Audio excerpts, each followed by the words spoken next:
Namaste. Welcome to today's Zoom Satsang at the Haidakhandi Universal Ashram in Crestone, Colorado, United States. And I'm Ramlochi. And as always, I'm really happy to be here with all of you.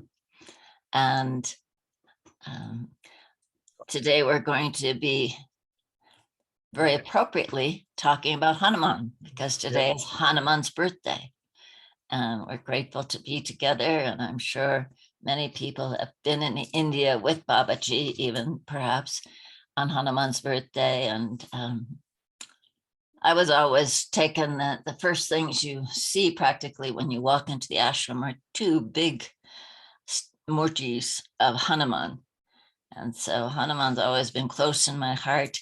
And I'm really excited today to be here. So welcome to more people. There's Makan, there's Ramlota. Nice to have everybody here. Raghu, would you start a little bit about a thought you might have about Hanuman and the time, or what was the teaching? Why was Babaji had those big murtis there and all these? Well, the first murti, which was at the entrance, is the one which is now at Satikund. Right. That was one simple one, and somebody, well, I don't know if Babaji asked for them or somebody gave them as a gift, but the other two came.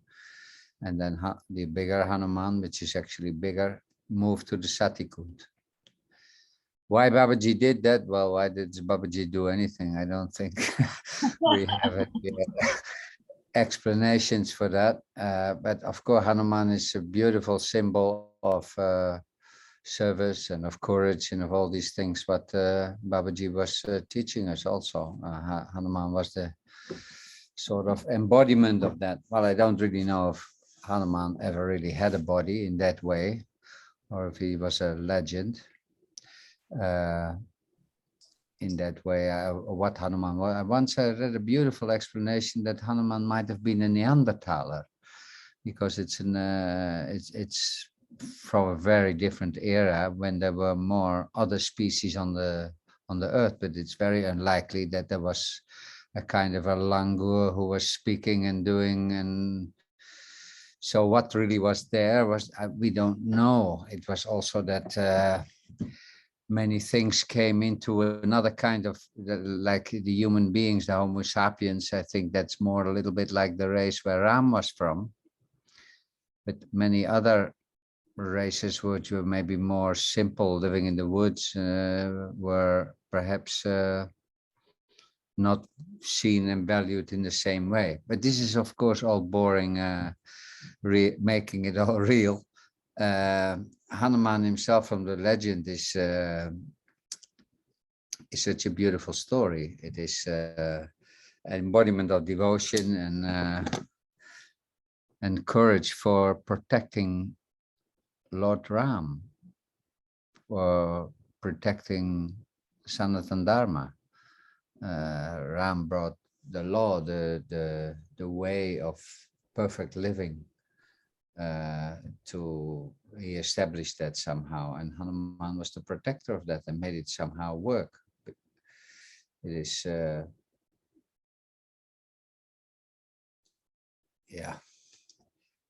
it's very powerful to repeat this Hanuman Chalisa where you start to, because it explains everything about Hanuman, different aspects of him, and when you repeat that in India, the kids are all, it's the first thing they learn almost at school.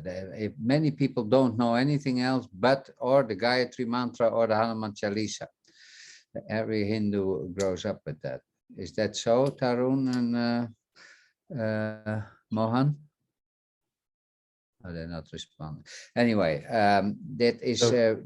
Raghu, the Gayatri Mantra is part of Hinduism, right? So every child, usually a male child at the age of 7 or 8, goes through that, goes through a ceremony where they are, taught Gayatri Mantra. But the Hanuman Chalis, I think, is a more by preference. Oh. Okay. Anyway, by repeating it often, these things become yours. They're very good in calming and focusing your mind, and it is like a powerful mantra. If you do that, just also part of tea twice a day as a strength-giving formula somehow. Yeah, when I came to India the first time, I thought that I didn't know anything about Hinduism, and I thought they were didn't see them very well, the Indians, that they were worshipping a monkey. And some years later, I was so deeply in love and motivated, singing the Hanuman Chalisa 11 times a day and going on Tuesdays with sticky sindoor around, rubbing it on stones. It is amazing transformation you can go through in years. Can I pass the word to somebody at the moment? Sure. Can I say something? Yeah. So, because Ramlota, you asked me the other day, why do you think the Hanuman Chalisa is so popular, you know? And I remember I said something like, because it's just the right length, it's just long enough and just short enough, and it's a beautiful song, because it's like a popular song that caught on, you know, which is something. But then I was thinking about it, and I thought, you know, Ram, the story of Ram, of course, is a beautiful story, and he was the perfect king, the perfect man. He had all the right qualities, but not everyone aspires to be like a king, right, in their life. It's like the more common people, we aspire to be more like Hanuman, you know, who's the devotee and the servant, and takes care of things and protects the Dharma and does devotion and does bhakti, and it is a hero in the way that we can serve and do karma yoga and accomplish great things, but as a servant of the Lord, not the king himself, you know. So that's what more is relatable, you know, to people as an image to aspire to, you know, it's to more to be like Hanuman. Kids don't normally think of be like Ram, you know, it's more that they want to be like Hanuman, who serves Ram and does all the right things in that kind of way. So that's my point of view. Thanks, Marina. Everyone has one. Everyone has a point of view. Turns out that's very true. Yeah, I always thought, you know, he personifies Babaji's teachings.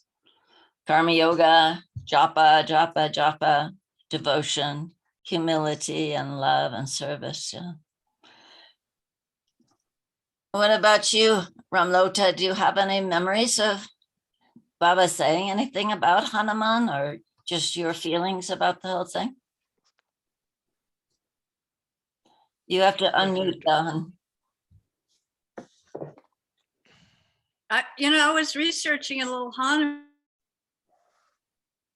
I was looking at the Hanuman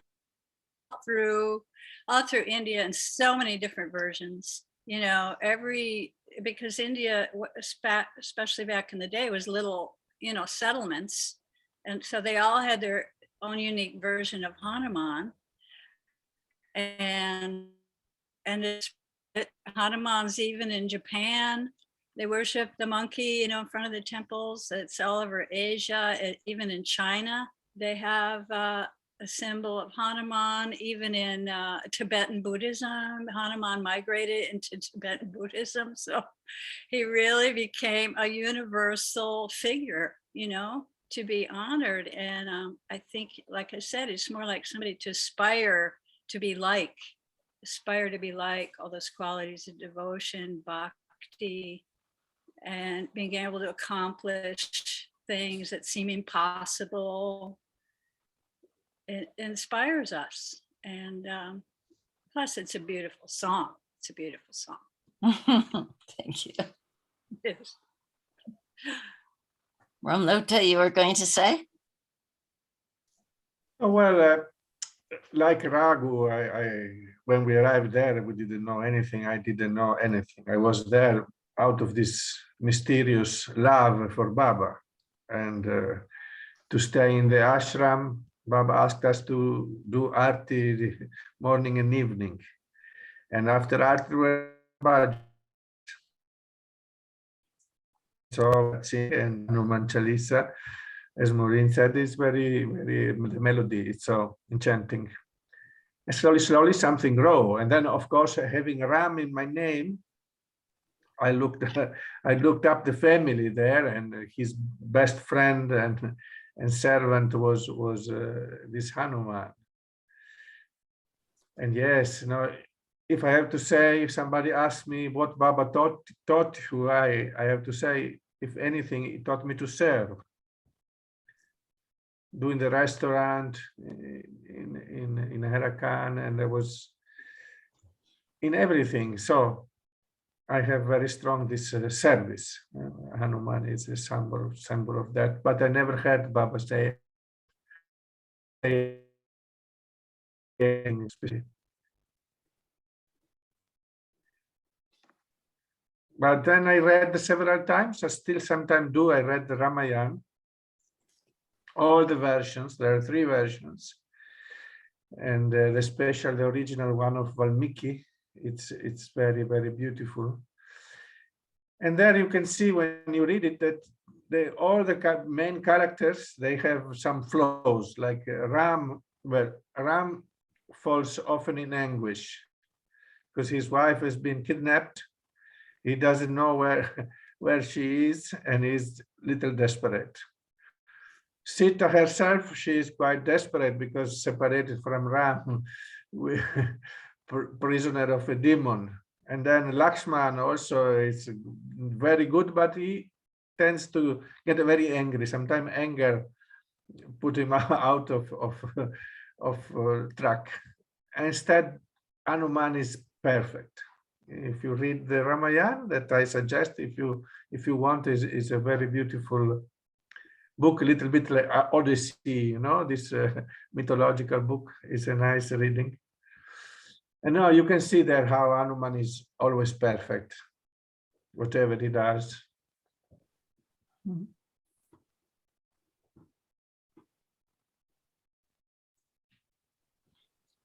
What about you, Herman? I know you often talk about service. Do you have a connection with Hanumanji? Yes. I bet.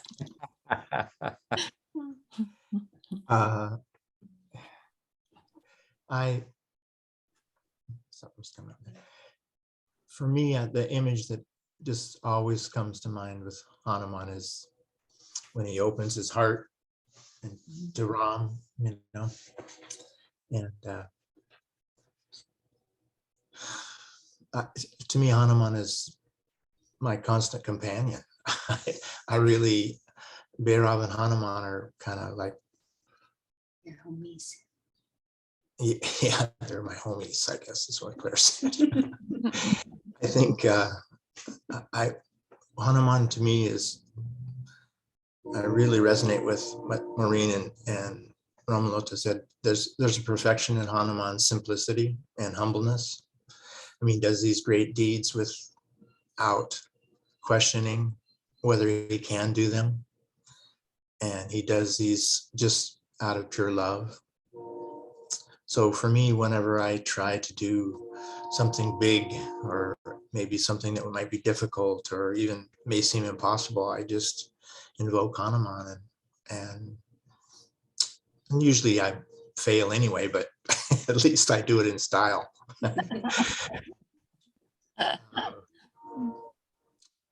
just feel so inspired by Hanuman and Bhairav. And Babaji often would tell me when I was able to do something,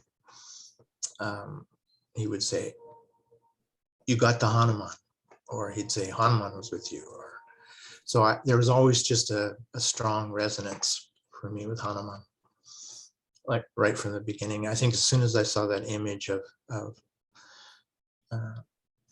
Hanuman opening his heart, Hanuman, even the Hanuman means diamond heart. So I just always related to Hanuman and always do. Yeah, Baba was referring often to us, no, as not to several of us, your monkeys and bears, because Ram went to conquer Lanka with the help of monkeys and bears, and that's Mhm. what how he was referring to us in Haidakhandi sometimes. Is that monkey sand? The other Bear, one is not bear. Okay. bear, Okay. Bear. grizzly, bears, yeah, from the grizzly family. Right. Right. Or the black ones. Okay. Yeah. Yeah. They're white ones too. Oh yeah, that's true. Yeah. Yeah, he said, all you monkeys and bears, you can't just sit around wagging your tails. You've got to do something. And then Yeah. another time he said, just like Hanuman, you don't know your own strength or who you really are. Because there was this whole thing where they blocked Hanuman's knowledge of who he was when he was little, and he flew up to the sun to take a bite out of it because he thought it was a beautiful fruit. And so people got pretty afraid that he had these superpowers. So take away all that memory, and slowly around Ram, it all came back. But that's what Baba said. All of you, just like Hanuman, you don't know who you are or your own powers. So.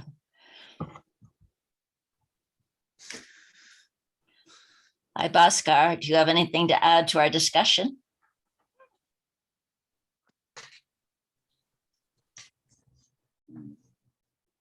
Not yet.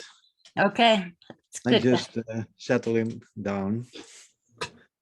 And are you, Well, you were saying like this, but also Ram didn't know that he was a Vishnu avatar. So exactly. that's very interesting. Yeah. Yeah. I think we often, Baba spoke often about that, or when he was, I remember specifically when he was channeling Shirdi Malani, Sai Baba of Shirdi.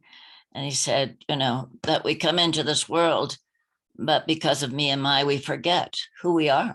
So all of us forget that we're divine beings, part of Baba. So Hanuman's a good example of that. And to me, it's a great example. When things are going rough, I often think of Hanuman and that, it wasn't so easy.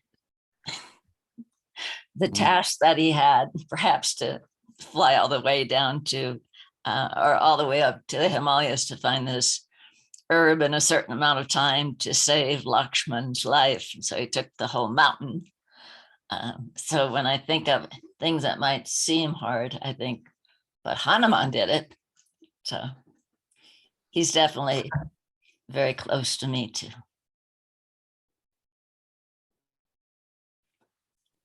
Morning, Makan. What do you have to share?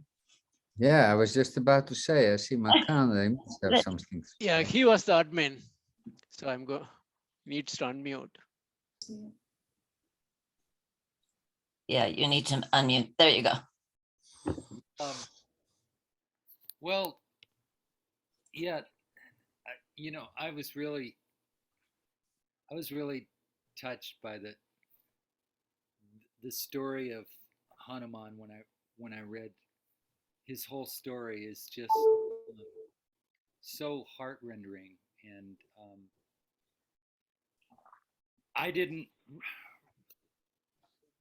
I hadn't read that when I was in India, but what happened in India, I mean, Baba teaches us in very strange ways, and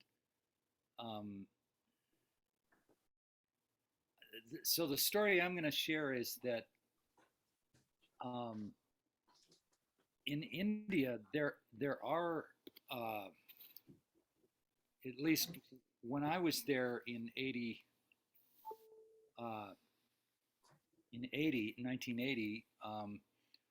I was in South India, and I saw with my own eyes a species of humans that that were obviously crossed with monkeys. and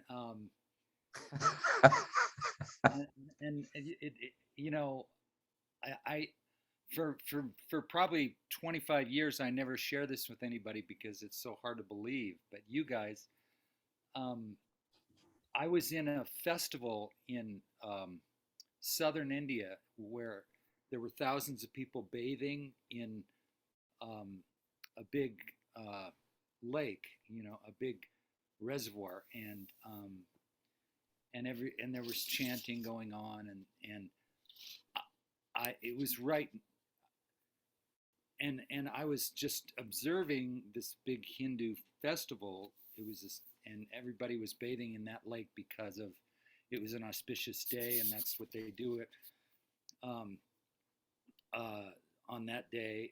I forget which festival it was, and all of a sudden there was two of these monkey people that were wearing clothes, but they were much had mannerisms of monkeys, and they had three or four people that were sort of their chaperones. I don't know how else to say it. And when, you know, I was kind of an anomaly because I was the only Westerner there, and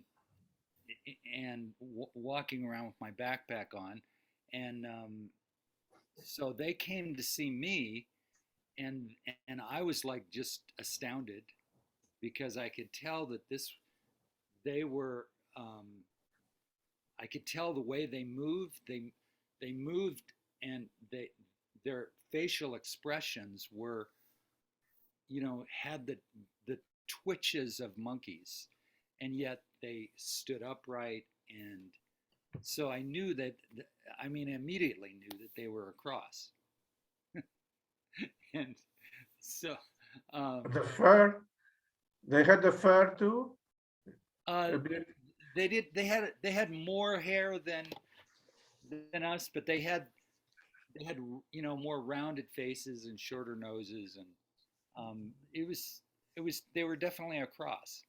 So And which place was this? I mean, I'm from South India, so I was wondering which place or which. Be careful I what mean, you're saying, Makan. yeah, no. It doesn't mean that I know everything about South India, right? I mean, it's I do not know anything more than my own city. So I may know the map, but I could look it up. It's one of the. It's. I don't remember the name. I mean, you know, okay, this yeah, was 40 years ago. So, right. So Makan, if you get the name, you can let me know and I'll touch base with Mohan with it. I Okay. don't Yeah. really think it matters where it Right. was or when. No, I want to go there. It matters to me now because Thing is, I am from there. I believe- mean, I don't believe it matters where it is because I don't think they're there. I think they traveled there, and you know, to go there and try to find them is futile. no. So that lake is auspicious. That day is auspicious. So I can go there on that particular day, auspicious day. That's all. I mean, I'm spending like 2 or 3 months in India per year. So, and all in South India, almost all of it. So yeah, I'm not going to look for them. I'm just See, that was like a 5-day trip, and I went to like different places every day, okay. and lots of temples, all the way down to this tip of India and back um, to Oroville, and so Okay. yeah. Yeah, actually, there is yet another place. After you share, I'll share about that. But go ahead, please. So, you know, and I shared this with another. We have a Hindu teacher here in Boulder, and she she said that maybe it wasn't it that it didn't happen in the flesh. Maybe it was just a gift to me from another world. I don't know. You know, I just to me, I saw it in the flesh, so I believe that it was. And so my feeling is that whether that Hanuman exists, um, that there were that there are many, um, or there used to be, um, people that had attributes of both human and monkeys, which is the story of Hanuman. So, and so there's something that, that's a story for your dreams to have fun with. Thanks, Mika. So should I continue that on this one? So, If you feel to about yeah, Hanuman, sure. We're talking.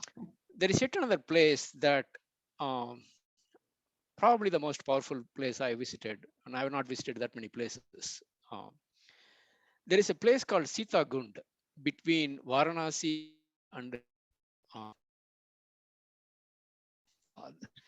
uh, Prayag and this one. So when I went there with my family, with my mom and brother, to do some pitru, this one, for the ancestors in both Gaya and Varanasi and um, all the places. On the way going up, the car driver said, there's a place called Sitagund here, and that's a good place. It's a village, it's a good place. And we went there and came back, and we were in Varanasi, Allahabad, one of the places, and it was a holy day, and we had to do some puja, and somebody was saying like, you better leave this place as early as possible, so that once the Holi starts, either you have to participate or it may be a little bit different for you because you are a South Indian. And we immediately, very early morning, we finished that this one, and we were going to Varanasi, I think. And we had a lot of time because we were planning for later that day, and this preponement was because of Holi. And on the way, my mom remembered, okay, why don't we go there?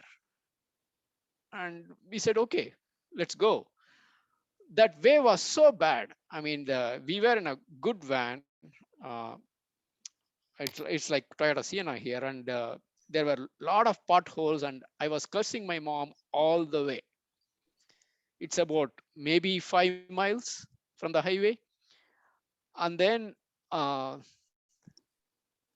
it was a remote village, and Ganges flows through that village.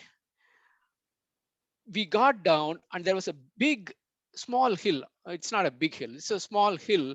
And on the top of the hill was a Hanuman. And you can enter the hill through his tummy.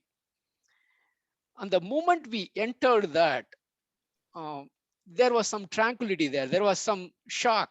I mean, I could not say what it was, but mom was going like,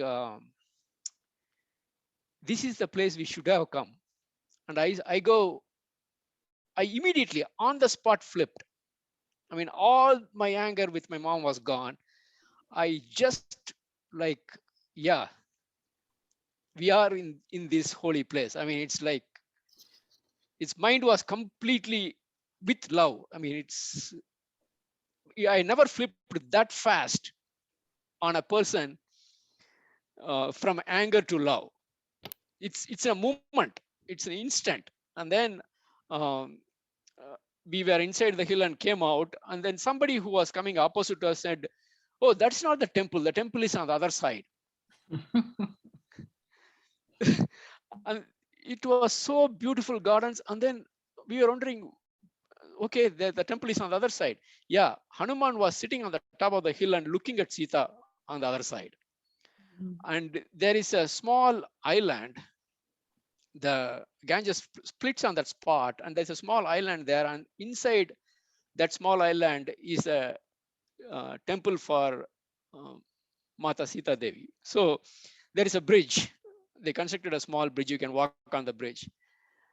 And we entered the temple, and this is the story of Sita Devi is so what you call, even now I can't grok it, that final portion of it, because that's where she went into her mother. I mean, that's where she went into the earth. So, and the story preceding that is something I still don't understand the significance of it. So I enter the temple, I run out of that place instantly. I mean, I could not stand the power. I cried. I came out and cried for some time, and then went back in. And so if you ever visit that place, if you ever visit either Varanasi or Allahabad, don't. Next time when I go there, I would not stay there. I would stay in the Sita Gund, where there is a beautiful locally run the boarding and lodging attached to that place, and the food was the best in the whole trip. I mean, it was a multi-day trip, and we visited many places, and the food was best the whole. And that place was so observing, and the accommodation is also pretty reasonable. So I would rather stay there. And if you ever visit that area, I would rather recommend you stay in that village rather than any other place. So, And Mohan, it's called Sita Kund. yeah, I can send you the location and other thing. It's very unknown place. I mean, it's like it's very difficult to find more information on the web. And there was one place I found some information, and I posted some reviews also on that place. I will send you the complete information. If anybody wants, you can send it to them too. Thank you, Mohan. That's great. You could put it in the chat. Oh, okay. I need to search for it. I will. Yeah, or I can send it to our group, Mohan. Yeah. We have another 1 hour at least. I'll search for it. So yeah. And then coming to Raghuvir's, this one, probably Hanuman Chalisa is one of the well-known, well-memorized songs in the West, at least in US, among the local Americans. Because there is a Hanuman temple quite close to Crestone. Ramloti knows about that. That's a Hanuman. Ramdas. Yeah, Ramdas place. Yeah, I go there all the time. Nim Karoli Baba. Nim Karoli. Right. I go there all the time, and Makan lives close by too. I live in Fort Collins, Makan, and you are in Boulder. It looks like, yeah, and people who come there, like maybe 50 or 100 or even more than that, most of them know Hanuman Chalisa by heart. All of them chant. And the variations are like, it's only the tune that varies. Hanuman Chalisa could be sung in many tunes. And I know a Western lady who here in Fort Collins who can sing that Hanuman Chalisa in 40 different tunes.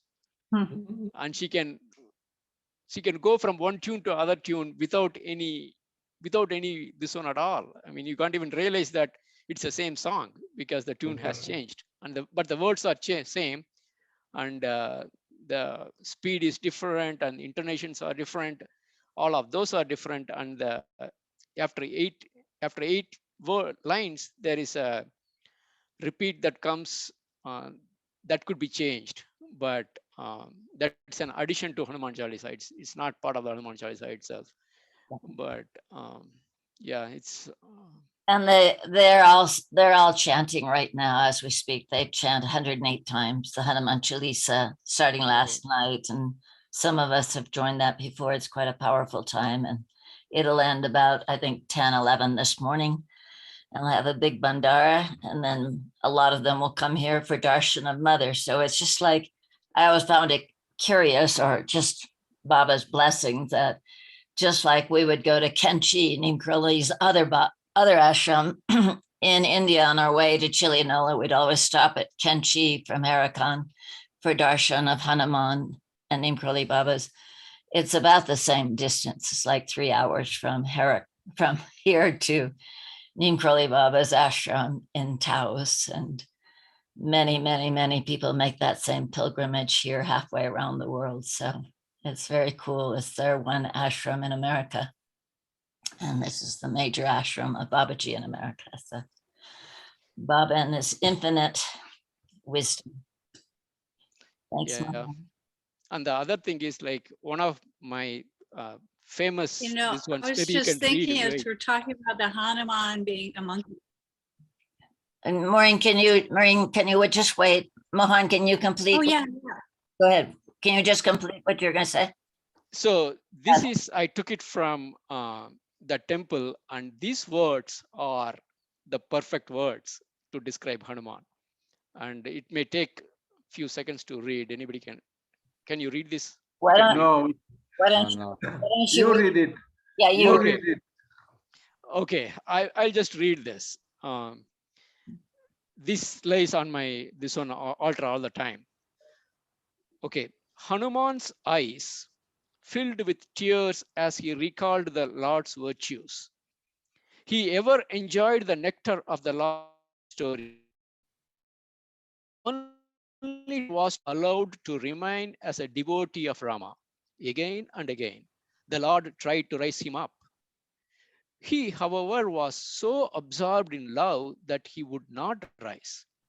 When Rama asked him what he wanted, Hanuman answered, "Grant me unceasing devotion, which is the source of supreme bliss." Ram answered, "So be it." So when Raghuveer was saying that when you chant Hanuman Chalisa, you become that, this is kind of the surrender that Hanuman wanted, and he got it from Ram. So be it. You got what you wanted.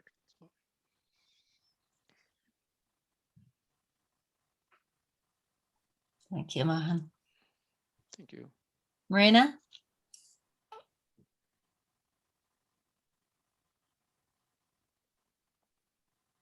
No, I just wanted to say that, you know, talking about the monkey, and it just made me realize how it's true. We're all like monkeys in some way, you know, we still have that primitive side of us, you know, we're like the monkey, our monkey mind and our monkey desires and running around, and, you know, our primitive side is still there. And so it's wonderful that we have this story of Hanuman to remind us that that's okay. We can still be monkeys and we can still be the heroes. You know, we can still have these great qualities, and it's okay to still be our kind of our monkey self, because Hanuman had that, you know, he was a monkey, yeah, but he had all these great qualities. So it's a What little was his more monkey quality way then? to accept our own primitive. Maureen, what was his monkey quality then? Apart Well, from he looked like a monkey. He looked like a monkey, and he was, you know, of the tribe of monkeys. He was in that, you know, culture of monkeys. When Ram went to find him, he was there. With the monkeys, I don't know what his quality was. He kind of transcended his monkeyness, but he still has the form of the monkey, you know, so it just reminds us that we can still be a monkey, but have these great qualities. That's what struck me. What do you think? Ramloti? I was thinking the word for me instead of primitive would be simple and close to the earth. And that's what I think of with Hanuman, is simple. And of course, when asked, you know, when you read all these other stories, when they get a boon from a god of what can I give you, you know, they want immortality or never to be defeated, so they can, but Hanuman just in his simplicity said, to always love you, to always think of you. So go ahead, Biggie, what did you want to say? Yeah, I just wanted to say actually that I read a book of the Indian mystic Sri M. I don't know if you know him, but he wrote actually in part of one of his books that its most incredible encounter that he had with when he was very, very ill, and he was in a cave actually, and doing his sadhana, and he felt very, very ill, and with high fever, and this being came to him, and with a furry aspect on his body, and it did not speak. This being did not speak, but gave him a medicine that cured him actually. So I just wanted to say maybe that there are things beyond our comprehension and knowledge. So maybe there are beings like that, but they just don't show. I mean, we cannot see them. Didn't Muniraji have some interaction? I thought Hanuman appeared to him as well. Do you remember that story, Raghu? To Muniraji? I thought so. I mean, Muniraji certainly had great devotion to Hanuman. Do you know anything about that?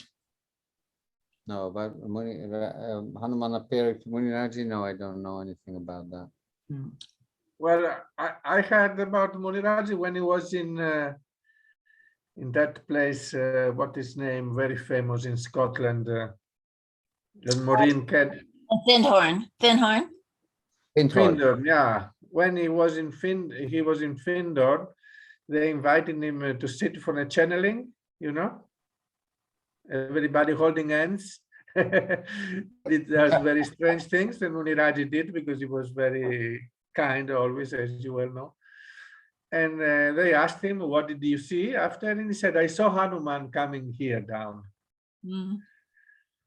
And if you think Findhorn, they were doing a lot of karma yoga and service, and that was it.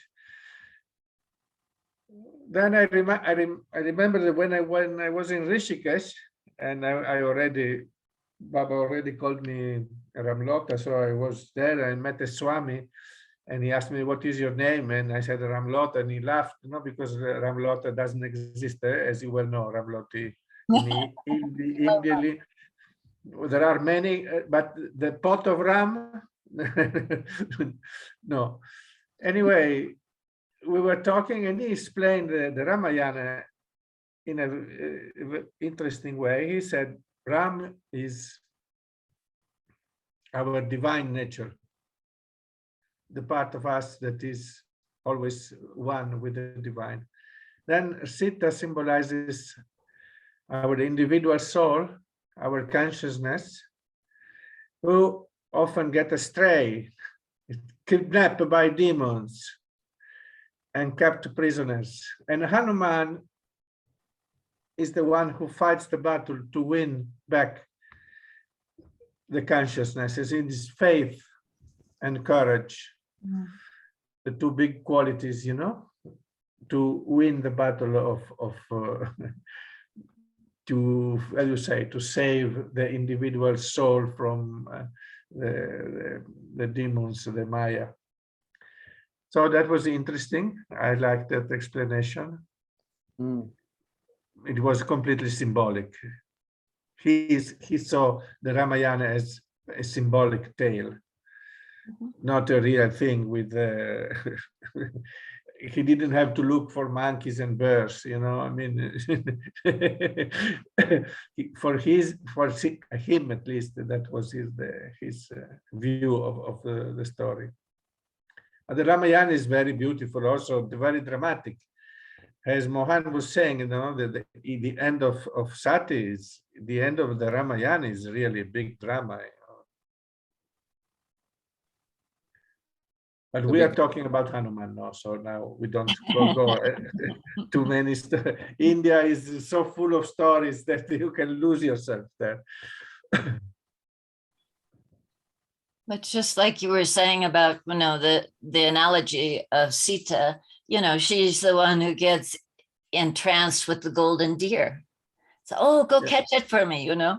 And so that's a really good example of how we see something pretty out there or desirable and like, oh, and Hanuman's the one that helps bring it back. But just like you were saying, Raghu, how valuable the Chalisa is as you start singing it, that you become centered again. So that's one of the very beautiful, valuable tools is the Hanuman Chalisa. Yeah. Can I posted the link to the location? on the Yes. maps. I saw. Thank you. Right. I think I don't really think of Hanuman as a monkey or a different. Hanuman to me is just pure love and devotion and a guide. Like I think as sometimes as before we're really develop our humanity, we tend to think that our way of doing something is the best, or that we're the best, or that our religion is the best, or our country's the best, or all these bests. Just above all that crap, you know, and just right to the heart of the matter. Love, devotion, service. Like the idea that you can choose any boon. Through all through history, boons just tangle people up so much. And Hanuman, what does Hanuman choose? To serve. I mean, right there is a supreme lesson. If you didn't know anything more about Hanuman than that, you'd really be at the essence of everything. Isn't it that we also transcend, we are also above all of that, but we just don't know that. That's why we are like this, and Baba asked us to rise above that, above this little body, little thought, little language, little this and little that.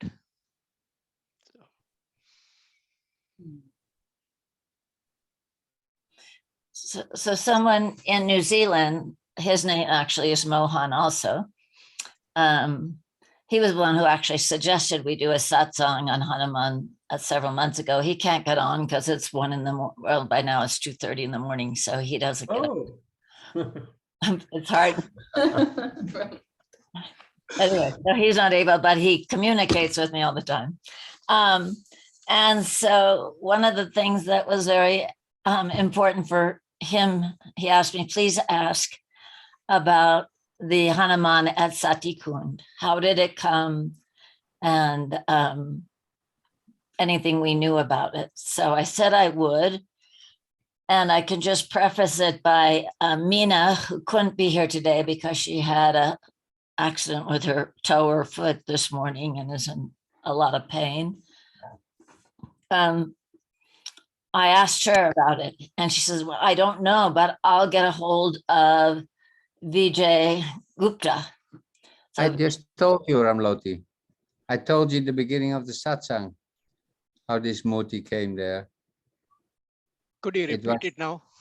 Yeah, you could repeat it and then I'll tell you what Vijay said.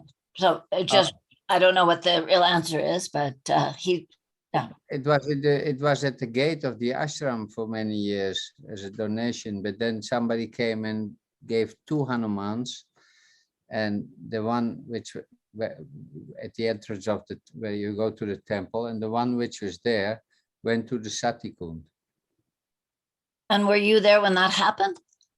No, that was before I have. That's what I thought. Well, anyway, so I can just relate to you what Vijay said to Meena this morning or this evening, whatever time it was in India, when she called him. He was with Baba from 71 to 73 as his personal, I think he was his personal attendant at that time. And what he said, true or not, is that maybe here's Karko, he might have some words, that Baba had it made and placed there because it was the entrance, sort of the first place people would arrive at hiking up the river and to protect the ashram. So that's his story. So we'll see if there's any more stories. And does it matter? Probably not. But So is Vijay Gupta same as the person who was in Boulder? I'm sorry, I don't understand what you're saying. So there is a person by name Vijay Gupta. No, in no, India. no, no. Okay. This Vijay doesn't speak much English and lives in India. Okay. And here's the other one of the Hanuman brothers, Karko. Hi, Karko. Hi, Bole Baba Ki Jai. Sorry, I didn't realize the light was behind me. There, I couldn't see. Hi, Yeah. everybody. Hello. Wow, Bole Baba Ki Jai, so many friends. Hi, Ramloti. We're just talking about this, the Hanuman at the Sati Kund, and getting some different stories about. Somebody in New Zealand asked a little, we don't have to dwell much on it, but do you know anything about how it got there or when? When I arrived, Hanumanji was already there. I arrived in 77, and I know it was has always been a super, super important part of Babaji's teachings and message. Hanuman is integral to everything in Babaji's teachings on devotion. But I don't know the history of the Hanuman at Satikund. When you guys walked out with Babaji, did he usually stop there? Or when he was, did you go with him sometimes to the Sati? Always to me. Are you talking to me? Or you or your mom and different people who were there with Baba? Did you go with him to the Sati Kund and Yes. Yes. Sometimes Babaji would take us out would walk out to the Sati Kund tree, and we would go with him. And I met Babaji first at the Satikund. wow. I first went down there. Where are you, Raghu? I can't see you. I'm here.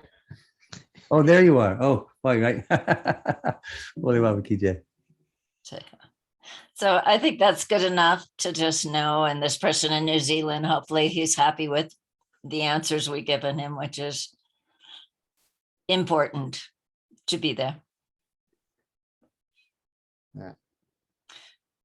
Baba always, when we were walking out, Baba would always, we'd pause there. We didn't always stop. Sometimes we did, but we always paused there. And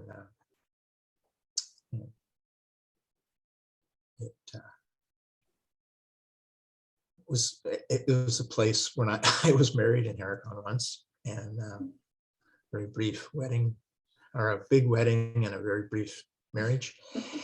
And we started, Baba took us to, I was on the horse, the groom thing.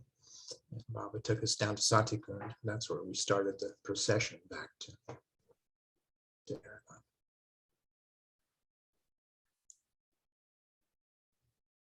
What was the Hanuman message in that one? And the message was that, I had to get the blessings of Hanuman to be married. So,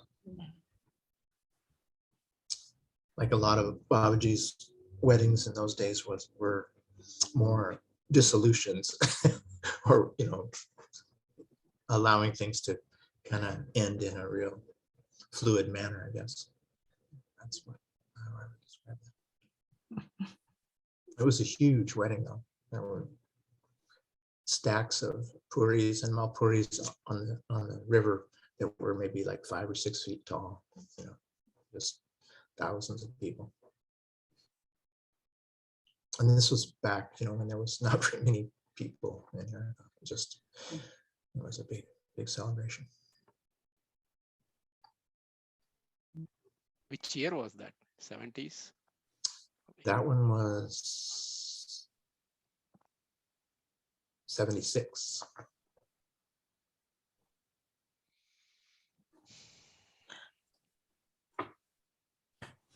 Karku, what stories do you have about Hanuman? I'm sure you have many. Hanuman is my Isht. Babaji made me aware that, excuse me, Bole Baba Ki Jai, everybody. Babaji made me aware of my relationship to Hanuman from the very earliest days. And I think that Give me a second here. I've got a cough in my throat.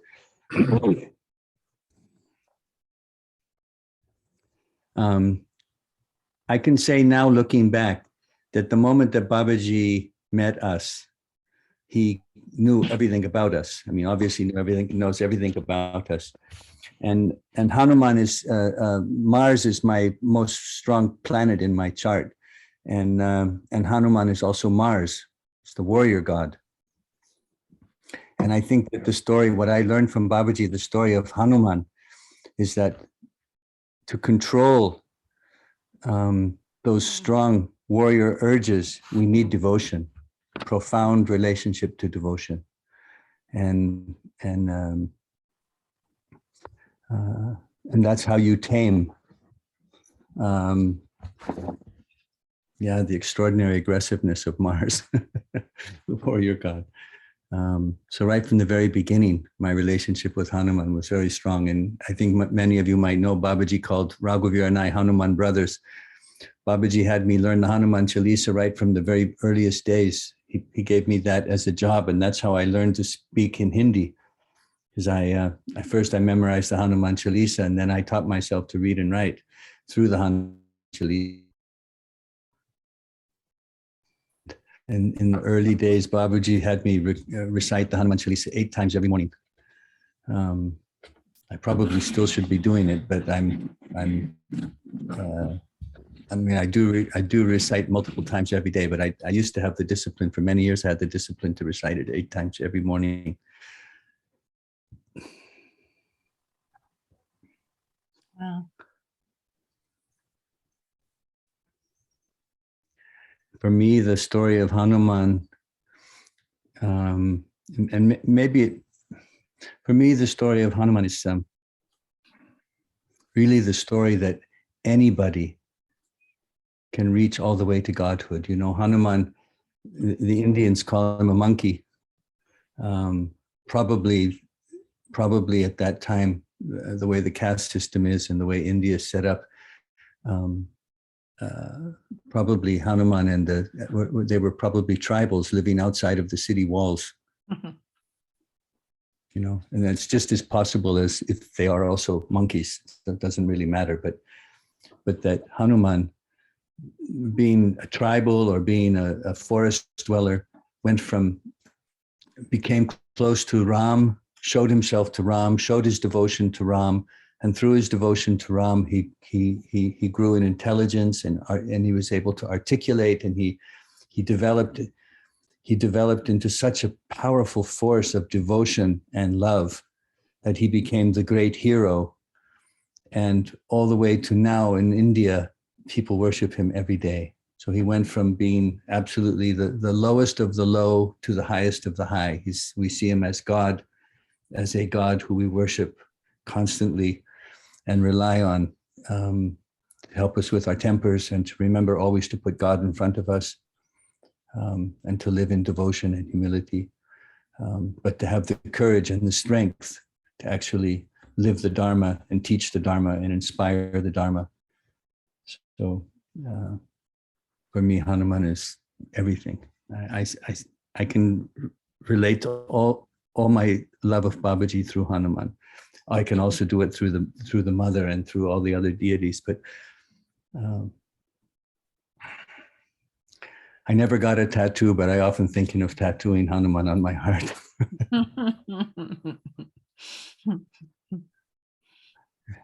Lovely to see so many old friends and faces here. Bole Baba Ki Jai.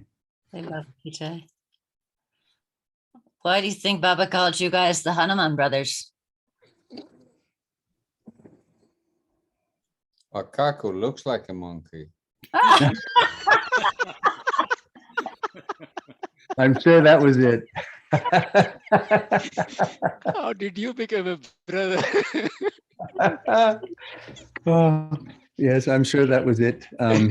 Why did he call us Hanuman brothers? Wow. Devotion. I think that Raghuveer and I, we could really embody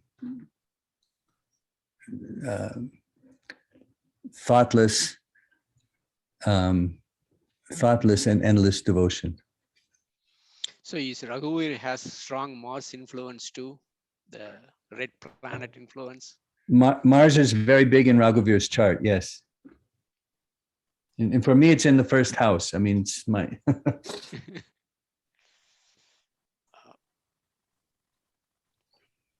Yeah, I wonder what, I mean, I know it's a Tuesday is an auspicious day for Hanuman, but how did Saturday become one of the auspicious days of him, for him? I don't It's because Shani, Saturday is actually Shaniwar. Yeah. No, it's a day dedicated to Shani, but Shani was imprisoned in the castle of Ravana.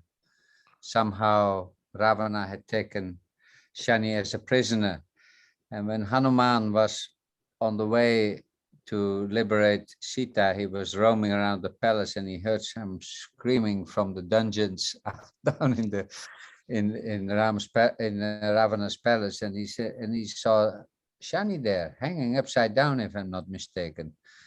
And he said, "What are you doing?" He said, Hanuman liberated him, and he said, "For this you're never any trouble from my influence." Shani can be is a very strong influence.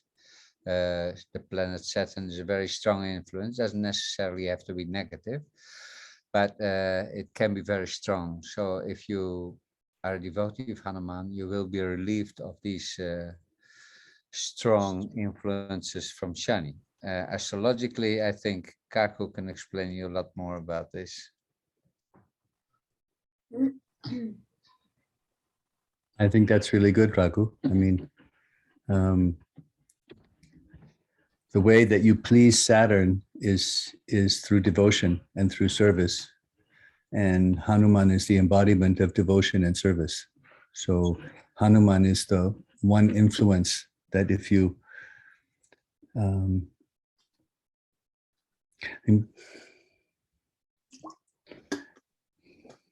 Hanuman is the one influence that is in harmony with Saturn.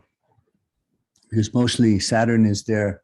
Saturn is the Lord of Karma, and represents Babaji as the Lord of Karma. And Babaji is the Lord of Karma, Karma Yoga. This is what Babaji came to bring us, was Karma Yoga. And people are afraid of Saturn because Saturn makes you, Saturn forces you, Saturn puts in front of you your karma, and you can't escape your karma. And most of us want to. So we're afraid of Shani because he makes us face the consequences of our actions. And if you're devoted to Hanuman, if you can really embody that incredible sense of devotion and service that is Hanuman, then you have probably to deal with less karmas. Or at least you're more able to deal with karma. And you don't mind as much. You know, I mean, Saturn's not Saturn in the Indian system of astrology. Most people are afraid of Saturn. They see it as a malefic, but actually, the purpose of being alive, if I understand anything, or at least the little bit that I understand, the purpose of being alive is to get through our karma so that we can get to a higher level of understanding. So actually, Saturn is our greatest gift, and Hanuman is a direct route. So that there's those beautiful stories, and all the stories, mythological stories are powerful tools for us to live by. I was thinking this morning, I completely forgot about this satsang, and excuse me, I just arrived in America 5 or 6 days ago, and I'm still sleeping, the jet lag. I just haven't been able to, I guess I'm getting older. I just haven't been able to get going as I usually do. And thank God I just remembered that. Was I on time, or was I late for this? You were a little late, but perfect. 1 hour late. Oh, okay. Oh gosh, so I set my alarm for 7 about it, and okay, I thought I was on mountain time also. Excuse me. But anyway, I was just thinking about it that you know, the gift that Babaji gave us by bringing Hanuman into that family. I mean, it's there's Shiva, there's the mother, there's Bhairav, and there's Hanuman, and of course there's Ganesh, and there's these five aspects that if we bring them into harmony, we can lead productive lives, you know, lead purposeful lives instead of always being the victim of circumstance. Thank you for sharing that. I mean, it's tough. I could, so far, I could not link it back to one of the things in Bhagavad Gita where Krishna says, as long as you are alive, you have to work. You have to do your karma. There is no other way. Whether you like it or not, you have to work. And that is for me too. As a God, I have to work 24/7. You have to breathe 24/7. So you can't avoid the work. So he was basically trying to convey that, why don't you embrace it? Why don't you take it rather than fighting it? You have to do it. Why don't you love doing it instead of resisting it? Then it becomes so hard for you to do it. He was basically telling Arjuna to go and fight the war because he has to fight the war. Whether he likes it or not, it is going to be forced on him. So, Right. But the Gita, Bhagavad Gita is the greatest, not teaching on karma yoga. Is the greatest teaching on karma yoga? Is in the Gita. Yes, yes. Bhagavad Gita, no? When Arjuna is there and he said, I have to kill my guru, my cousins, my family. I don't want to fight this war. No, I don't want the anguish of Arjuna. And then Krishna tells him how things are. Selfless service, you just do it. Don't think. I remember also once we were working in building the big wall that after was about the company bag. We were building the big wall and there were some heavy iron rods, and the rain came down and the weight of the rods made collapse the wall who was in construction, and then Baba arrived there and he got very angry because he saw that. And I was there with 3 Indian men.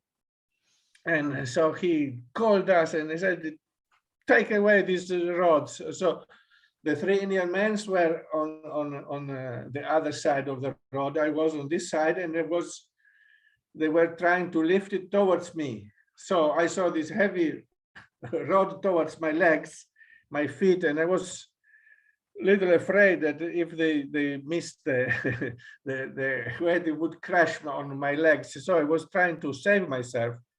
And then Baba was behind me and he gave me a powerful slap on my back and I said, you help. And so I said, yeah, what the hell? And I pulled with all my strength and the rod came out and very successfully. And that was it a little bit, you know, just to do it. And just to do it. Yeah. But also, I would add also that karma yoga is the yoga of the consequences, the results of our actions. It's not only just, I mean, we often, like in Babaji's family, we often like to talk about karma yoga as just work. It's cleaning the toilets, it's moving the rocks. Karma yoga is so much more than that. It is that, and we have to be active. Clearly, Babaji really told us that we have to be active, but what he taught us was we have to be active with consciousness. And that karma yoga is really our thoughts, our words, our actions. Everything has consequences. Nothing is for nothing. Everything has a consequence. And that's really what karma yoga is. It's our thoughts, it's our speech, and it's our actions. So it's not just only physical work. Excuse me, Makant. Hi. I just wanted to follow up on that. Are you finished? Sure. The one thing that I remember reading about, which in the story of Hanuman, is the concept of perseverance. I was, and my mother is a good example of that. You know, Hanuman spent months looking for Ravana, and all over South India, and my mother was a woman who had a lot of perseverance, and the reason I mention her is partly because she passed a month ago, so I've been in a lot of communication with family about her life and her accomplishments, and she was a woman of very gentle spirit, and she was known for her ability to listen, and so she ran a big day camp for 25 years and then got really tired of it, and so when she was 50 she went back to school, and then it took her about 7 years to get a master's in psychology, and she started doing counseling, and for years, and then she decided, well, I'm not finished, and so she did a doctoral program in Jungian psychology, and didn't finish in her PhD until she was 80, and that took a lot of patience, you know. I mean, she was because by that time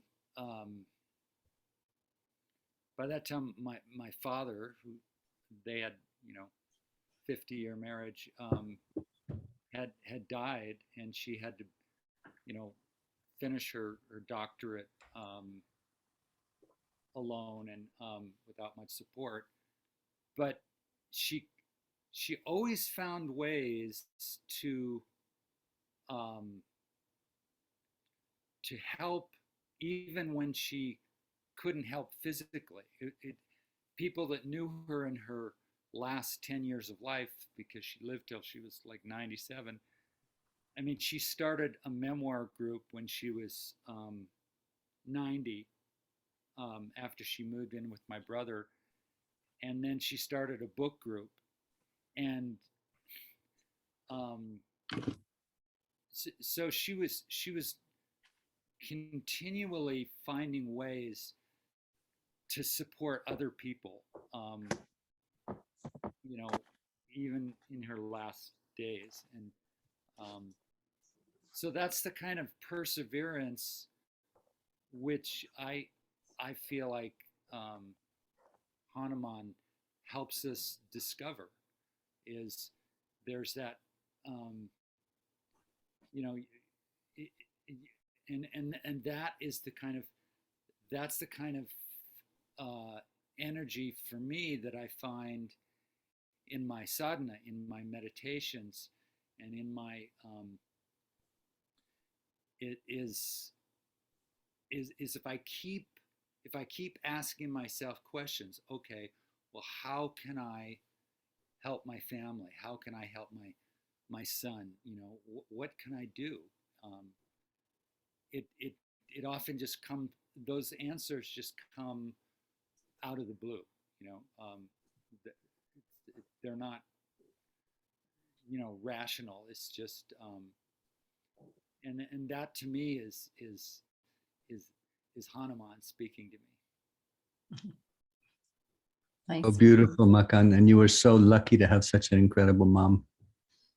Yeah. I know. Good blessing. Yeah, what an inspiration for all of us. Yeah. You know, because yes, that is Hanuman also. Hanuman is all of these things. Yeah. Hanuman is all of these things. And curiosity, look what he learned. From being a simple forest dweller or a monkey on a tree, he learned to be a great statesman, and he learned to perform miracles through his faith and carry rocks beyond his measure and find herbs that were impossible to find in places he couldn't actually reach. Hanuman could always do the impossible, and he never lost his curiosity. And I just on that note, because of what you said about your mom, I'll say something that our father, and I mean Babaji, something that Babaji said to, I know he said it to me, but I think he said it to us. And he said, but I remember specifically one day sitting with Baba, and he said, you know, I'm really teaching you to become human. Everything that I'm doing here is to teach you to become human. And if you become human, then I'll teach you how to be spiritual. Yeah. One of his speeches, I think, he said, he repeated that, I have to be human. And he said, being human means taking care of everybody. Don't abandon anybody, and learn to love everybody. Yes. Yeah, I remember once standing next to Baba, and somebody asked him a question. And Babaji said, you know, you foreigners all come here wanting to love everybody, and you can't even just love yourselves. Mhm.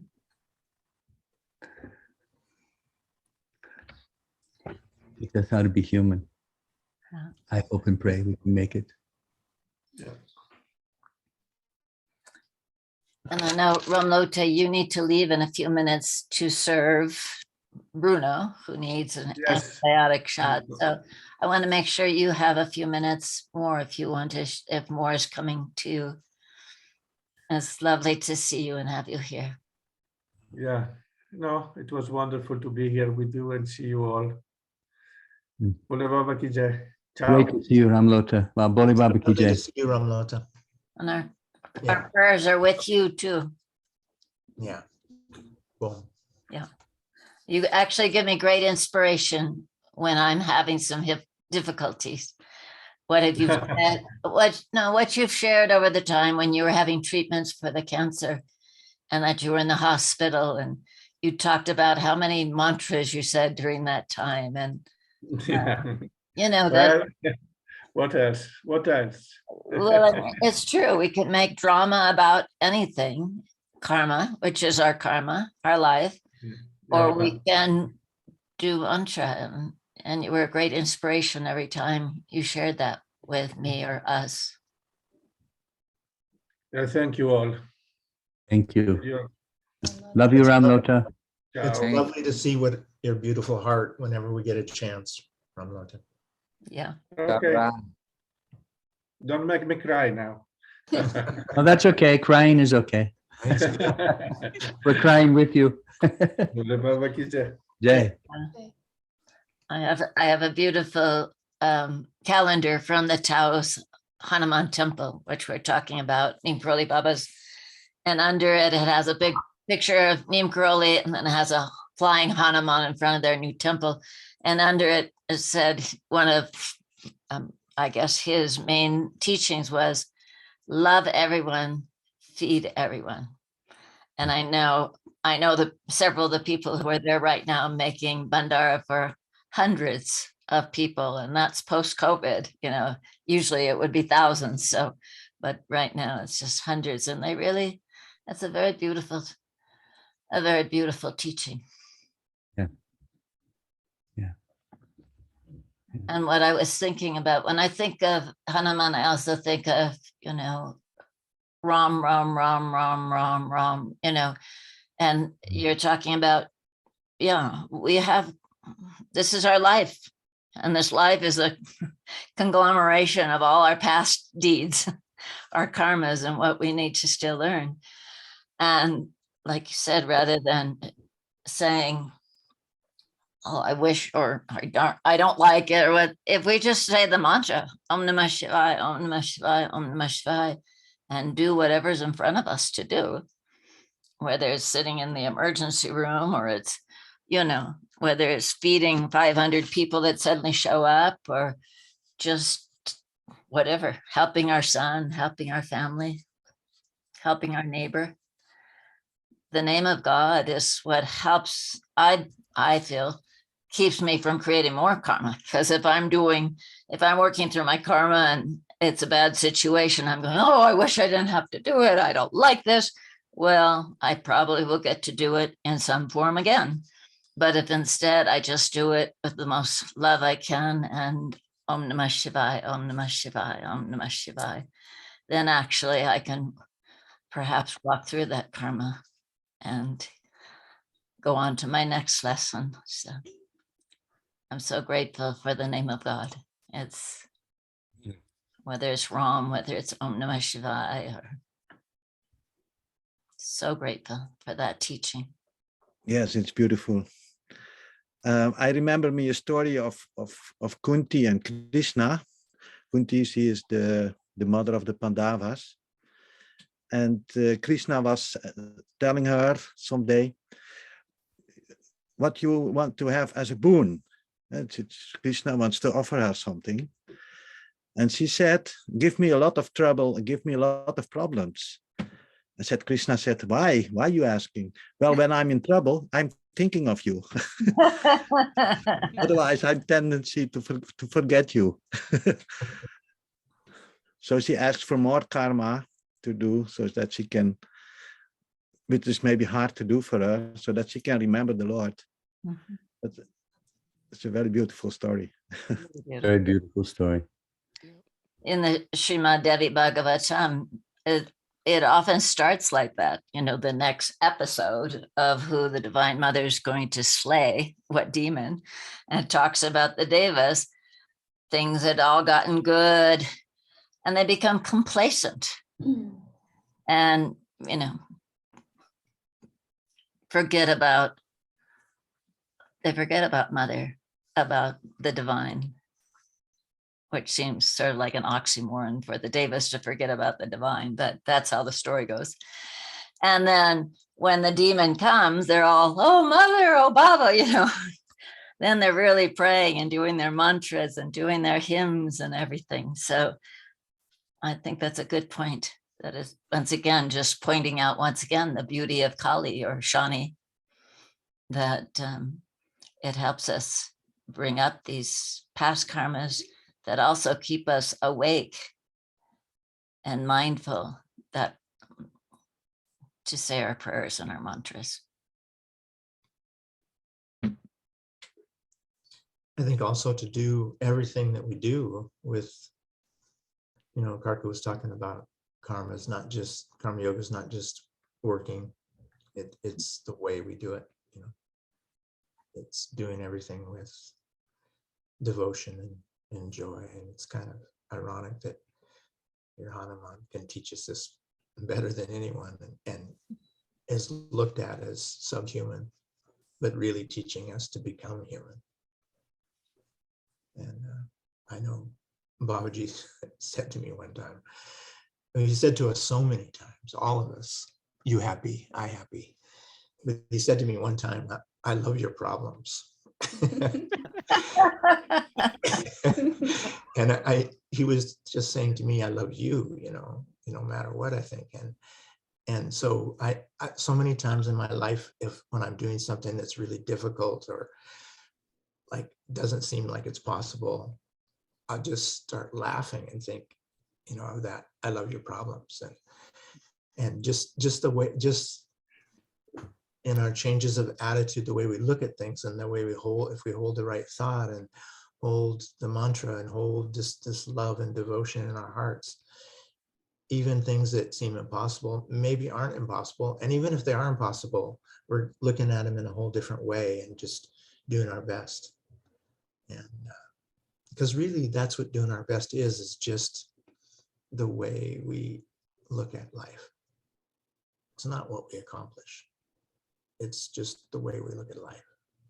The way we feel a part of being human and loving everyone and serving everyone and feeding everyone and just, you know, doing our best. I mean, if I look at back in our own lives, it's not the times that where we succeeded in things that we remember the most. We remember the most where we put a lot of effort, put our heart into it, whether we succeeded it or not. But we remember those times when we were in the moment, doing something very happily, And even if we have failed, we remember that. So I think Hanuman is also innocence. He is pure innocence. He was innocent and jumped to the sun and took a part of the sun. And for innocent Hanuman being innocent, nothing is big or small. He just do what he ought to do. I think he is, and that we can call it devotion, but it's also innocent. I think it's nothing is an effort, nothing is a big, nothing is a question. You just do what is needed to be done for Ram, for God, out of devotion, innocence.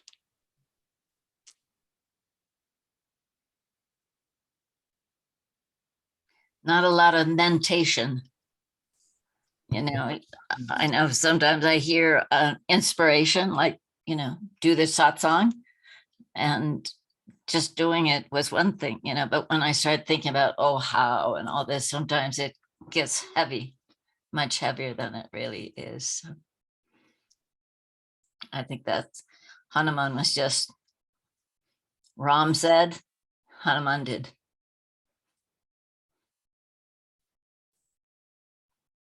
He didn't measure the rock. I don't think he was measuring the rocks or anything like that when he helped make the bridge over to Lanka. He probably didn't have an architectural plan.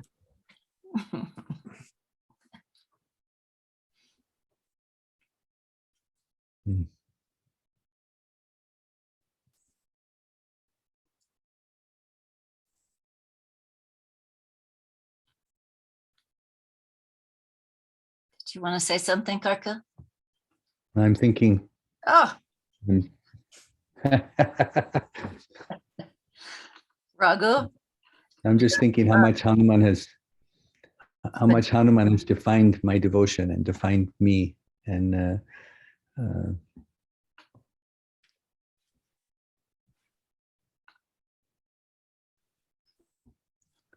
but I don't have anything articulate to say in the moment. Just love, really. Just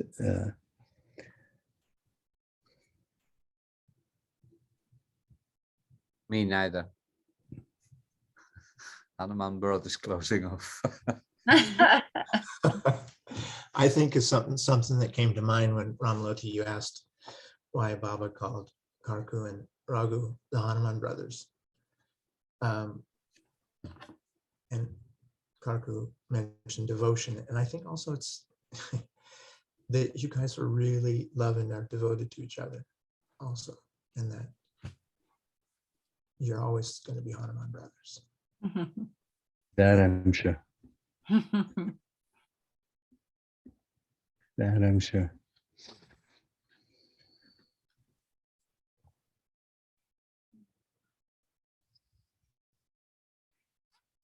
We had a sense with Babaji. I mean, I still have a sense that we can do anything, that there's no obstacle in life, that there's nothing to turn back from.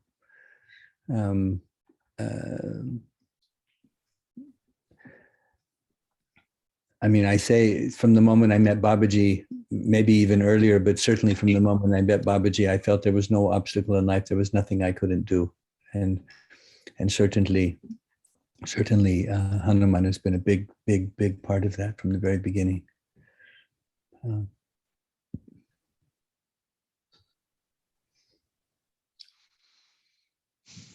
When I've told this story before, but when Ramlota talked about Hanuman appearing to Muniraj when they were in Findhorn, and you know, feeling like that was a blessing to Findhorn and all the building that was going on at that time, it made me think of here when it was challenging in 1986. It was pretty challenging for some. I mean, it's always has its growth opportunities, shall we say.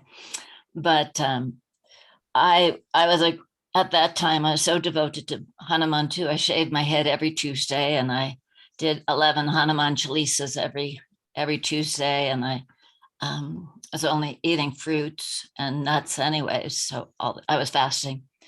So it was a very strong time for me with Hanuman. And he did appear to me. And it was such an amazing support to my life forever since then. I just feel like he appeared at a time where I didn't know if I could do it or if the ashram would ever do it here. And when I told Sheila about the dream where he appeared just as big as life, I don't know if it's a dream, it's sort of in between waking and sleeping. And he handed me this yellow daisy. And she said, oh, yellow is meaning, and a flower is that he's giving you a boon. And of course, all I asked for was help. And I feel like to this day, he's always been here at this ashram. And I pray to Mother and Baba and Hanuman every day. I thank them for allowing this to happen. And every day I sing the Hanuman Chalisa, I see his face and that flower. And I know, that he's there for each one of us. And he's part of this ashram. So I guess that's what you call an ish deity. I don't know what it really means, but I guess that's what it means for me, is that Hanuman. So just the thought to have this time on Hanuman was so deep for me. I love the Hanuman Chalisa. And just like you said, Raghu, no matter how out of sorts or how my head's on backwards, when I sing it, I'm a much nicer person afterwards. Yeah, so I'm so grateful to Hanuman also. You must be singing it all the time because you're such a lovely person.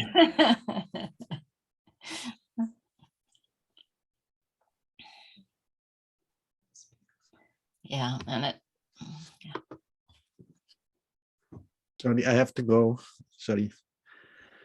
We have some guests, and Hanuman Chalisa singing is going on. So That's what I thought was going to happen, Bhaskar. Thanks for taking this time and sharing some of your stories. I know that there's, lots of Chalisas going on tonight. yes. Okay. Great to see you. Yes, and I'm also very inspired with what's going on at the ashram in Holland. I just love it. I love all your posts and all the ceremonies and chantings and the beautiful permaculture project. Hats off to all of you there. I know it's a lot. We hope to welcome you all with Guru Purnima here, so we can show you everything in real, not a virtual only. Give her love. Yeah, give her love. Give her love to everybody. Okay. Okay. We will try to come. Bhaskar, Jamuna and I will try to come for Guru Purnima. We just haven't. We got the message to book or something, but we've been really sleeping for a week. We just can't quite get grounded here since we arrived. Okay. I think these last 2 years were just a bit. Maybe they took a little more out of me than I was aware. Okay. We're looking forward to see you all. Yeah. We're looking forward. Okay. Ciao. Ciao. Thank you. Okay.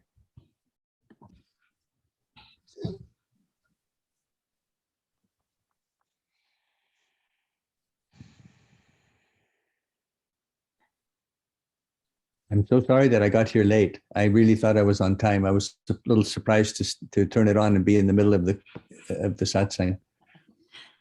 Oh, time differences. It's been quite an interesting Leela trying to get timings for this that works for. So where are you now, Kirku? I'm sorry? Which city are you in now? I'm in Scottsdale, Arizona. Oh, okay. And they are the only ones who do not change the daylight saving time or switch it. So Right. Yeah. But I somehow when I saw Ramloti's note, I thought it said the same. I thought it was the same time as here. So therefore I was an hour late. Sorry about that. I was up. Could have easily gotten on earlier. Well, I'm glad you're here now. It's a big love to Jamuna. So lovely what you're doing. And it's so lovely that we have these satsangs. The last few months I couldn't join. I just, a lot going on, but everybody has these lives. Always try. Yeah, I will always try. And we are going to take a bit of a break now. Pujari, I'm assuming had no Wi-Fi today, but his health has been a little challenged. Pujari's health? Yeah, with yeah. But And is he still in Russia? He's in Russia, but I think it's his internet because he's always concerned each time we have it, whether he'll have enough internet to, he's in a little village about 3 hours outside of Moscow or something like that. And he is doing fine, other than he's had a bout of, I think he had a bladder infection or something that was quite difficult for him, urinary tract or something. Anyways, I did want to take a moment to check in with other people that might have had Hanuman experiences in their life or feel Hanuman's love. I see Hanuman. Are you thinking of something?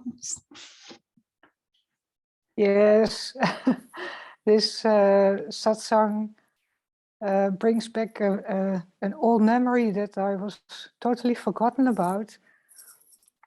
And it was, I think, the second time I was in the Dutch ashram, or maybe the first or the second, I don't remember. And it was so overwhelming, everything. And I was in the temple on the aarti. So, you know, it was so much, and a lot of people I didn't know, and the energy and the words, and I tried to follow the words in the book. So then it was silent for a moment, very silent, and then somebody started to play the Bajranga Bali song. And I immediately started crying. Immediately. It was really so overwhelming, this song, and I had no idea what it was about. But because I heard you know, like Bajrang, I thought it was about Babaji. And but it was so overwhelming, and I hated to cry, you know. I didn't know anybody. And only years later, I found out that it was about Hanuman. And yes, I just had a lot of, I had some of these experiences that were very strong with Hanuman, but I didn't know it was him. So, yeah, also when I first arrived in Haidakhandi, it was so like, I was so nervous of going to the Santikund. I really was trying to go there every time, and I was so scared to go there. You know, it was really, why? I didn't know. I really didn't know. So there were these kinds of experiences. And then last year, after Shivaratri, I stayed a couple of more days. And there were, with Shivaratri, there were a lot of people, and then they all left. And after 2 days, there were only left maybe 6 or 7 people in the ashram. So we did aarti, and I was in the back, and I wasn't really focused on aarti. I was thinking of going home. Yeah, I thought, oh, I should go home early and pack my things. And then Maarten Baba started singing the Hanuman Chalisa, and really as lightning, Hanuman was there in front of me. And it was, I started crying, and I was totally out of control. And I was so confused. I didn't know what was happening to me. And it was so unexpected because I was with my mind totally somewhere else, packing up my bags and everything. And he just grabbed me in a way, what I understood, it was a very life-changing experience for me. What I understood, it was, he was on the his head was in how you say in English, at the place of my heart. And what he did was just opening my heart totally to be totally free, to have this total devotion for God. And I really felt that I'm free now. I can do that. I have no restrictions anymore. And he just did that. So yeah, that really changed a lot. Also, I felt my body was very painful. I had a lot of pain on places. And later, Maarten Baba helped me with Jara to take this away, which was very helpful. So it just increased my devotion immensely. He just tore my heart open, and yeah, I'm still working that experience. I'm still working on it because it was so overwhelming. It was so overwhelming, and it was right after Shivaratri, which was also very strong. And yeah, so that's my experience, and that was what I didn't hear in this satsang was, you know, Hanuman has this opening his heart, this picture, and I thought, you know, Babaji was opening of the pole. They read that what I hear from the stories of the devotees, that he was in his own way doing that to people, opening their hearts. And yeah, I felt Hanuman did that. So I haven't heard that from other people. I think he's doing that all the time. Maybe not. But okay, that's my story about Hanuman. And it's not finished yet, I think. Thank you. Beautiful.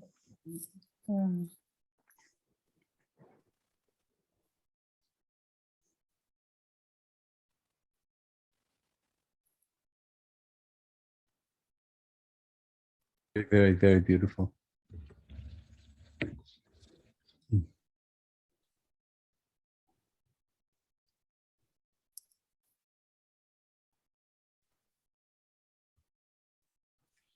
Anybody else want to share?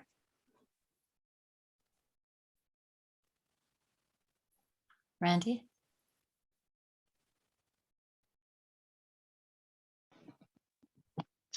So I just want to share that I'm so grateful Muni Raji gave me the name Ram Priya, Ram Pyari.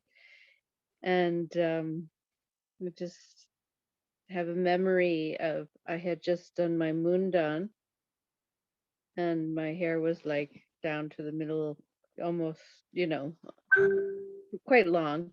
So it was a big process for me. And I was putting on a sari for the first time, and you know, so a little disheveled, and sat with Muni Raji, and he just was looking at me, and I must have really looked like a monkey. That was my thought. And I also, you know, there's just been these little lessons and memories that my grandmother, who raised me, because my mother passed away when I was very young, and she used to call me monkey face all the time. And I just never thought of that until Muni Raji gave me the name. That you know, it was so loving when she said that to me, monkey face, you know. And it never occurred to me like that she was, you know, someone calling you a monkey face, you know, that could be kind of taken in different ways. But so yeah, just the love of Hanuman is just so integral in my heart. And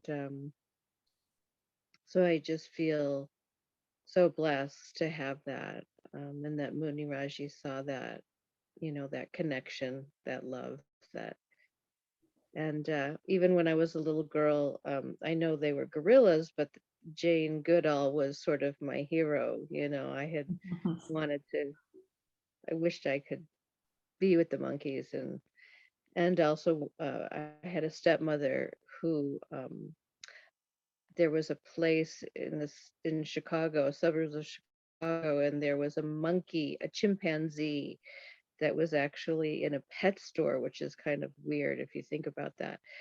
But I was raised Jewish, and we would go to the temple, and then we would go visit this. That was my thing. I just always wanted to visit this chimpanzee, and I just would, you know, pray and pray and pray for this chimpanzee. And she said, well, when you get older, old enough, you know, to be on your own or whatnot, if you still want that chimpanzee, you know, you can have that.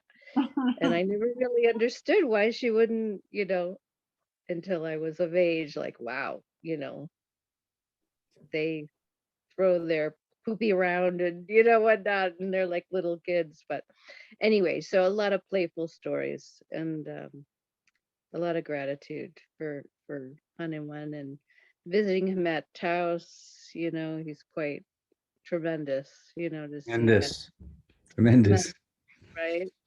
Just beautiful. Hmm.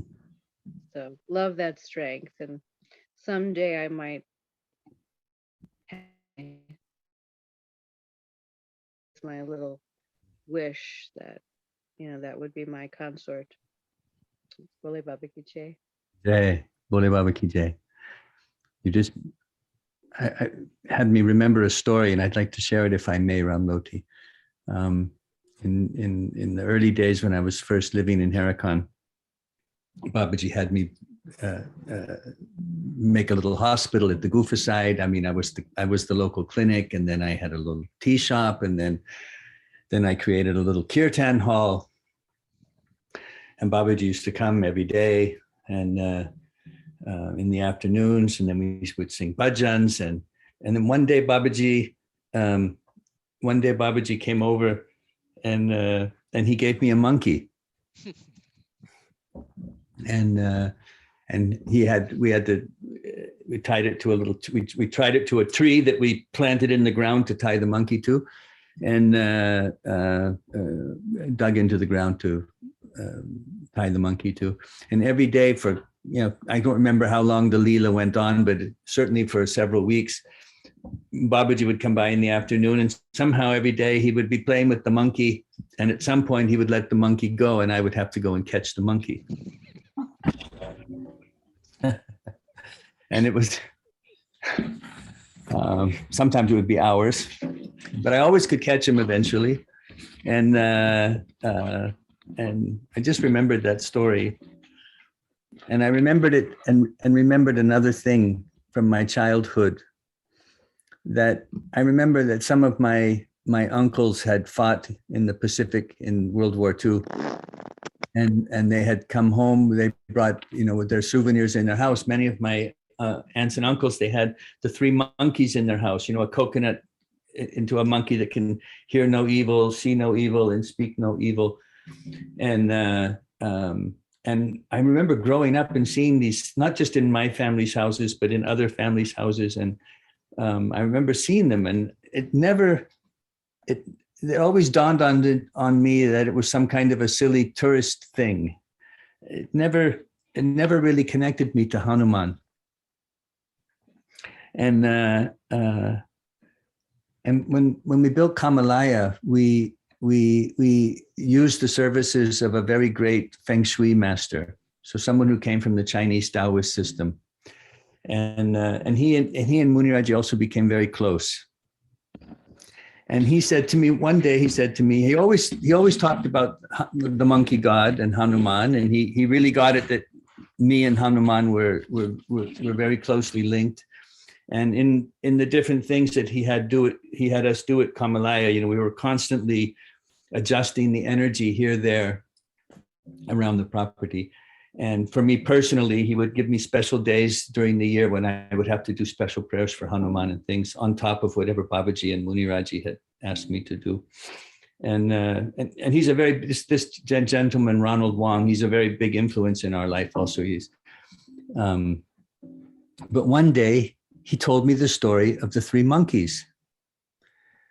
And he said, the reason that we don't look, we don't hear, and we don't speak, he said, this is the Oriental representation of Hanuman.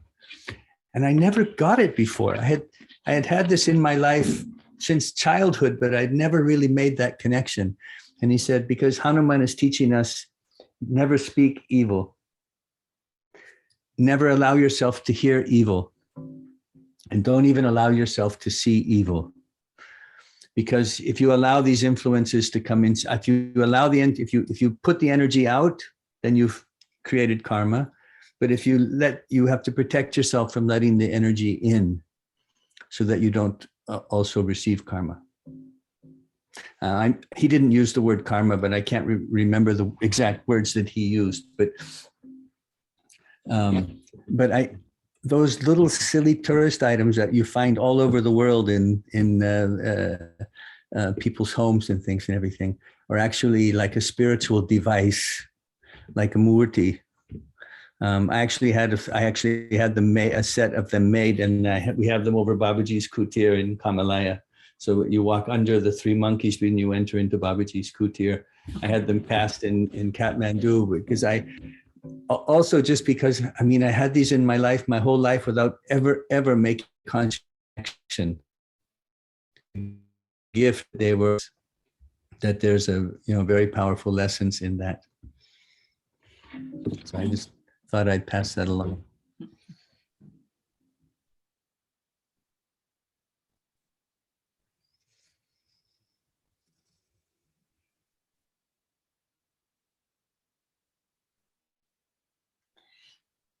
Well, it is about the hour. As I said, we have a big homa to do, a big fire ceremony, and lots of people coming in pujas the rest of the day. So we're just at 9 o'clock in the morning getting going on that. So great. Yeah, a whole day of Hanuman. So perfect beginning. Thank you, everybody. Thank you. I want to thank all of you for being here and throughout the last year and a half that Raghu helped start last January, I think. It's been a really treasured time, and I'm sure there'll be more. We'll just see. So lucky that there in Crestone, you still have a whole day ahead of you to do all these things. We are already done here in this part of the world. It's a special day, so. Hanuman will give you the strength, Ramloti. Have great pujas, Ramloti. Lovely to see everybody. Bole Baba ki jai. Bole Baba ki jai. Thank you all. Thank you. Bole Baba ki jai. Yeah. And I love to Pujari. Yeah. Bajrang Bali ki jai. Jai. Jai ho. Bye.